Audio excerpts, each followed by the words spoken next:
화해치유재단이 설립 2년 만에 해산 수순을 밟을 것으로 보입니다. 지난 화요일이었죠. 문재인 대통령이 일본 아베 총리와의 정상회담에서 재단을 해산하겠다라는 그런 뜻을 밝혔는데요. 구체적인 해산 시기 그리고 내용이 지금 관심사로 떠오르고 있습니다. 피해 할머니들과 함께하는 단체들은 명예회복 그리고 인권회복을 위한 정부의 노력이 더 들어가야 된다라고 촉구하고 있기도 하는데요. 이 재단 해산과 이후 남은 과제들에 대해서 한번 정리해 보겠습니다. 안신권 나눔의 집 소장 연결합니다. 안녕하세요. 예, 안녕하세요. 네, 소장님 어떻습니까? 이번에 한일 정상회담에서 문재인 대통령이 발언을 하셨는데 구체적으로 어떤 내용인지 소개 좀 해주시죠. 네, 그 문재인 대통령이 그 미국 뉴욕에서 아베 신조 일본 총리를 이제 만나서 위안부 피해 할머니와 국민의 반대로 화해치유재단이 이제 정상적 기능을 못하고 고사할 수밖에 없는 상황이라면서 그 화해치유재단을 해산하겠다는 뜻을 간접적으로 통보했다고 이제 판단합니다. 네. 다시 말해 이제 화해치유재단이 아무 역할을 못하고 있다는 것을 이야기하면서 그 지혜롭게 매듭을 짓자라고 정중하게 의사 전달을 했다고 생각합니다. 네, 결국은 이제 화해치유재단은 해산을 하겠다라는 입장의 정부의 입장을 공식화시킨 건데요. 이런 네네. 공식화 발언 우리 소장님께서는 어떻게 파악하십니까? 좀 그 재단 설립 2년 차 그리고 이제 문재인 정부 집권 1년 4개월 만에 나온 조치인데 네. 그 한편으로는 이제 피해자들이 좋아하지만은 또 그 돌아가신 분들 생각하면은 너무 늦게 나온 결정이라고 생각합니다. 네. 왜냐하면 이제 피해자들은 처음부터 이제 합의한 무효화와 재단 해체를 지금까지 지속적으로 외쳐왔습니다. 그리고 이제 2015년 12월 28일 합의 당시 피해 생존자가 46명이었는데 네. 현재는 28명으로 그동안 18명이 사망했습니다. 네. 네, 좀 안타까운 이제 조치라고 생각합니다. 좀 더 적극적으로 정부가 이 문제는 나섰어야 되는데 좀 늦었다 이렇게 판단하시는 거네요. 네, 맞습니다. 네, 위안부 할머님들 어떤 말씀들을 하시나요? 그 합의안을 이제 강하게 반대하고 또 화해치유재단에서 주는 돈 1억 원을 거부한 그 나눔의 집에 이제 강일출 이옥선 할머님이 이제 말씀하셨는데요. 네. 네, 강일출 할머님은 이제 문재인 대통령의 말씀에 이제 가슴이 후련하다며 이제는 잘못된 합의에 대한 무효나 파기를 선언해서 피해자들의 명예 인권을 이제 회복시켜 달라고 당부했고요. 네. 이육선 할머님은 이제 일본의 돈을 받아 그 화해치유재단을 설립한 것은 박근혜 전 대통령이 돈 받고 우리들을 일본에 이제 팔아먹은 것과 같다고 생각한다면서 문재인 대통령이 합의가 잘못됐다고 하고 이제는 재단을 없앤다고 하니 네. 아주 잘된 일이라고 소망을 이제 밝혔습니다. 네. 또 이제는 할머니들이 몇 명 안 남았기 때문에 일본 정부의 사죄를 받을 수 있도록 네. 문재인 대통령께서 힘써 주시는 것 외에 더 바랄 게 없다고 이제 이렇게 강하게 말씀드렸습니다. 이 재단의 이름이 화해치유재단이지만 정말 화해도 이뤄내지 못하고 또 이 할머니들의 아픔 그리고 국민의 아픔도 치유하지 못하는 그런 재단 아니겠습니까? 네, 맞습니다. 예. 합의에 따라 피해자들의 존엄과 치유를 명분으로 설립되었는데 네. 오히려 피해자들의 존엄을 짓밟고 상처를 준 재단이었습니다. 네. 이 화해치유재단 박근혜 정부 때 설립이 됐었는데 좀 더 구체적으로 이 설립의 근거가 어떤 거였죠? 그 2015년 이제 12월 28일 이제 박근혜 정부가 이제 한일 합의한 뒤 네.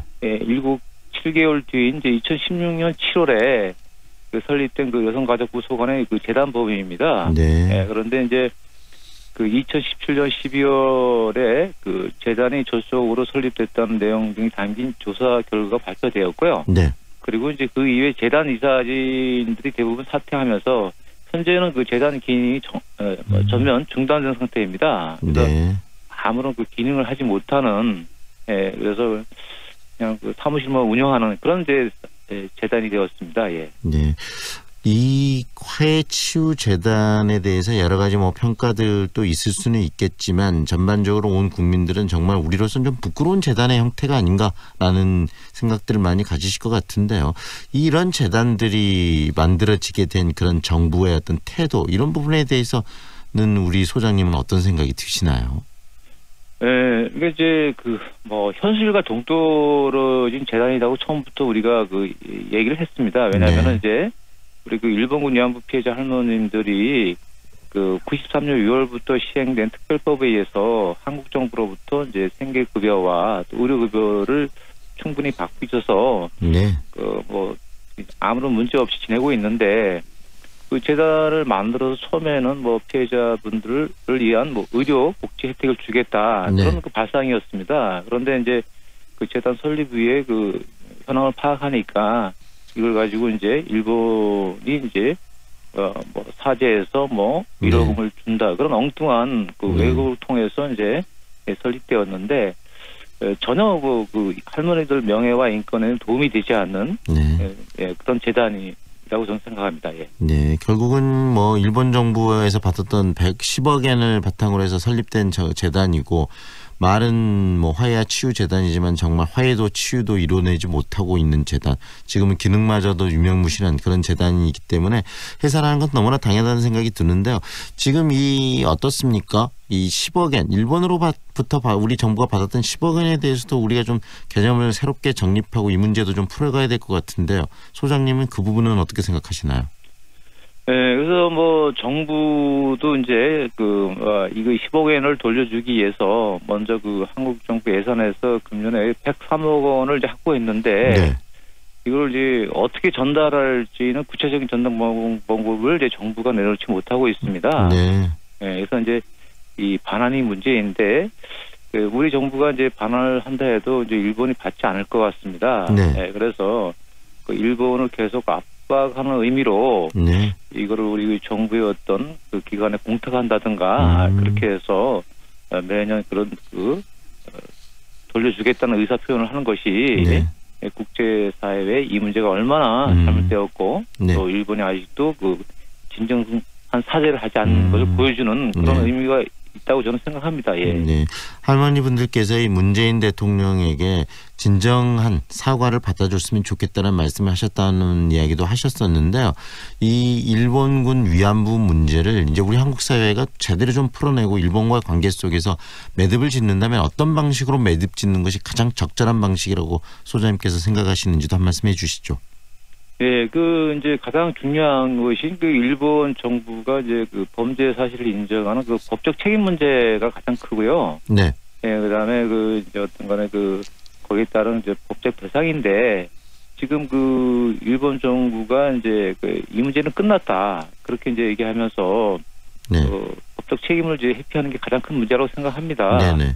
예, 그리고 이제 국제사회에서도 특히 유엔 산하의 고문방지위원회에서도 지난 합의안이 이제 불충분하다고 지적하고 있습니다. 그거는 이제 피해 생존자가 살아 있고 또 이분들의 어떤 인권 문제인데 이분들이 철저하게 배제됐기 때문에 절차상 내용상 문제가 있다는 것을 지적했습니다. 네. 그래서 지금이라도 정부가 그냥 합의안 무효나 파기를 선언하는 것이 가장 좋다고 생각합니다. 예.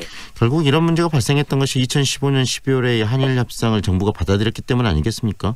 예, 맞습니다. 예. 그렇기 때문에 정부가 이 문제에 대해서 방금 이야기하신 것처럼 파기하든지 좀 더 적극적으로 나서서 국민들의 정서를 감안해서 이것을 매듭을 좀 지을 필요가 있겠네요. 네, 맞습니다. 네, 그래서 지금 이제 28분의 생존에 있는데 이분들이 가장 두려워하는 것이 내가 이렇게 살아 있어도 일본이 나를 매춘부로 폄하하고 또 그러는데 내가 살아서 이걸 명예회복을 하지 못하면 나는 영원히 매춘부로 낙인 찍힐 것이라는 것이 가장 두려운 거거든요. 그래서 할머니들이 돈이 문제가 아니기 때문에 정부도 할머니들의 어떤 진정한 마음을 담아서 잘못된 합의안을 빨리 파기하고 무효화를 선언하는 것이 가장 좋다고 생각합니다. 예. 네, 오늘 말씀 잘 들었습니다. 고맙습니다. 네, 수고하십시오. 지금까지 안신권 나눔의 집 소장과 함께했습니다.